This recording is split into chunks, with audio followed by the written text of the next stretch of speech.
নমস্কার, welcome back to our channel. আশা করি সকলে ভালো আছো। তো আজকে আমরা যে সমস্ত ম্যাথ নিয়ে এখানে আলোচনা করব সেগুলি ক্লাস 5 এক্সামে এসেছে। তো এই সমস্ত ম্যাথগুলি বিভিন্ন কম্পিটিটিভ পরীক্ষার জন্য ইম্পর্টেন্ট, তাই এই ভিডিওগুলি প্রথম থেকে শেষ পর্যন্ত ভালো করে দেখবে। তাহলে দেখো, প্রথমে যে আমাদের ম্যাথটি আছে এখানে বলা আছে যে যদি a is to b, যদি a is to b equal to 2:3 এবং b is to c দেওয়া আছে এখানে 4:5 এবং c is to d দেওয়া আছে এখানে 3:7 দেওয়া আছে। তাহলে আমাদের বের করতে বলছে যে a is to b is to c is to d এর অনুপাতটি কত হবে। আমরা এখানে লক্ষ্য করব, দেখো এখানে b দেওয়া আছে আবার c দেওয়া আছে, তাহলে এখানে আমরা b এর মান এবং c এর মান সমান করব। অর্থাৎ এই দুই জায়গায় যে b দেখতে পাচ্ছি তার মান দুটো সমান করব এবং দুই জায়গায় যে c দেখতে পাচ্ছি তার মান দুটো আমরা সমান করব। তাহলে এটাকে যদি আমরা 4 দিয়ে গুণ করি তাহলে দেখো এখানে 4 দুগুণ 8, 3 4 12।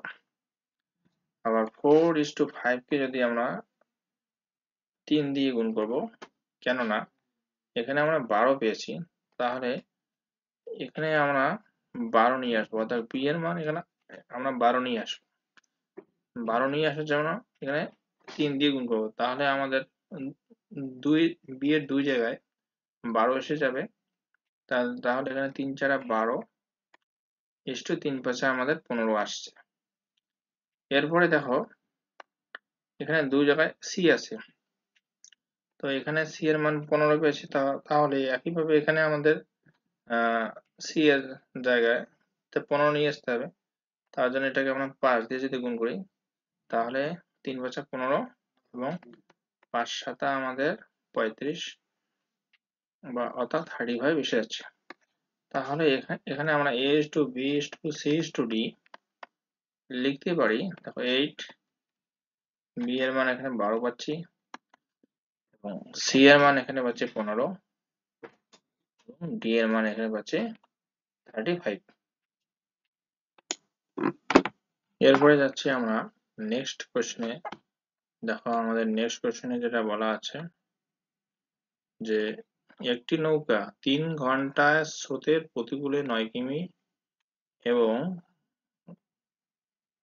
স্রোতের অনুকূলে যদি 18 কিমি যেতে পারে, তাহলে স্থির জলে নৌকার বেগ কত।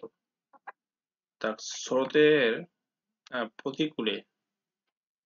প্রতিকূলে দেখো 3 ঘন্টায় যাচ্ছে 9 কিমি, তাহলে 1 ঘন্টায় কত যাবে, 9/3 অর্থাৎ 3 কিমি যাবে।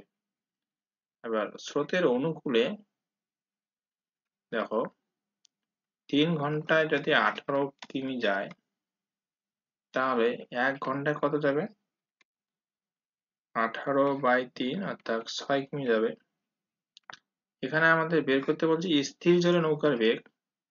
তাহলে স্থির জলে যদি আমরা নৌকার বেগ বের করি তাহলে এখানে স্রোতের প্রতিকূলে যেই বেগটি আমরা পেয়েছি প্লাস স্রোতের অনুকূলে যে বেগটি আমরা পেয়েছি 1 ঘন্টায়, সেই বেগ দুটোকে আমরা যোগ করে 2 দিয়ে ভাগ করে দেব। তাহলে 6 3 9, 9 নিচে 2, তাহলে এখানে 4.5 কিমি পার আওয়ার, অর্থাৎ প্রত্যেক ঘন্টায় 4.5 কিমি হবে। তো এখানে বি অপশনের জায়গা দিলাম 4.5 কিমি। তাহলে স্থির জলে নৌকার বেগ হবে 4.5 কিমি পার আওয়ার, অর্থাৎ এখানে বি নাম্বার অপশনটি সঠিক। প্রথমে আমরা প্রতিকূলে বেগ বের করলাম 1 ঘন্টায় কত, তারপরে আমরা স্রোতের অনুকূলে বেগ বের করলাম 1 ঘন্টায় কত।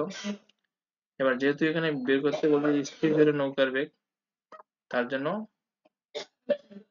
বেগ দুটোকে এখানে যোগ করে দিয়ে 2 দিয়ে ভাগ করলে আমরা স্থির জলে নৌকার বেগ পাবো।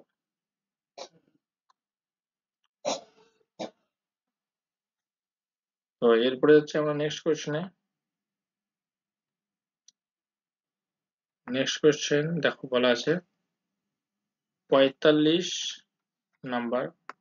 এখানে বলছে একটি চৌম্বকচার দুটি নল দিয়ে যথাক্রমে 9 ঘন্টায় এবং 12 ঘন্টায় চৌম্বকচারটি পূর্ণ হয়। দুটি নল একসঙ্গে খুলে দিলে চৌম্বকচারটি পূর্ণ হবে কত ঘন্টায়? প্রথম নল দিয়ে 9 ঘন্টায় চৌম্বকচারটি পূর্ণ হয়, তারপর 9 ঘন্টায় এক অংশ পূর্ণ হয়। তো 1 ঘন্টায় পূর্ণ হবে কত? 1/9। একইভাবে দ্বিতীয় নল দিয়ে 12 ঘন্টায় পূর্ণ হয় এক অংশ। বলা আছে যে 12 ঘন্টায় চৌম্বকচারটি পূর্ণ হয়, তার মানে পূর্ণ হয় মানে এক অংশ। তাহলে এখানে 1 ঘন্টায় কত হবে? 1/12 অংশ। তাহলে দুটি নল যদি একসঙ্গে আমরা খুলে দেই তাহলে 1 ঘন্টায় পূর্ণ হবে কত? 1/9 যোগ 1/12। এখানে 9 আর 12 আমরা লসাগু বের করব। তাহলে এখানে হচ্ছে আমরা 36, এখানে 4, এখানে আছে 3 পেয়ে যাচ্ছি। তাহলে 7/36। তাহলে 1 ঘন্টায় আমাদের এত অংশ পূর্ণ হয়। তাহলে এক অংশ পূর্ণ হতে আমাদের কত সময় লাগবে? এটাকে আমরা উল্টিয়ে দিব, অর্থাৎ লবটাকে হরের জায়গায় লিখবো, হরটাকে লবের জায়গায় লিখবো। তাহলে এত ঘন্টায়, তাহলে 36/7কে আমরা লিখতে পারি 5/1/7। 5×7=35, 1/36, এত ঘন্টা। এই ম্যাথটি যদি তোমরা শর্টকাটে করতে চাও তাহলে করতে পারো। সেই নিয়মটি হচ্ছে উপরে গুণ করতে হবে, 9 গুণ 12, নিচে আবার যোগ করে দিবে। তাহলে 9 গুণ 12, 9 আর 12 যোগ করলে হবে 21। এখন আমরা 3 দিয়ে কাটবো, 3 3 9, 3 7 21। তাহলে দেখো এখানে পাচ্ছি 3 × 36/7। 36/7 মানে কি 5/1/7 ঘন্টা।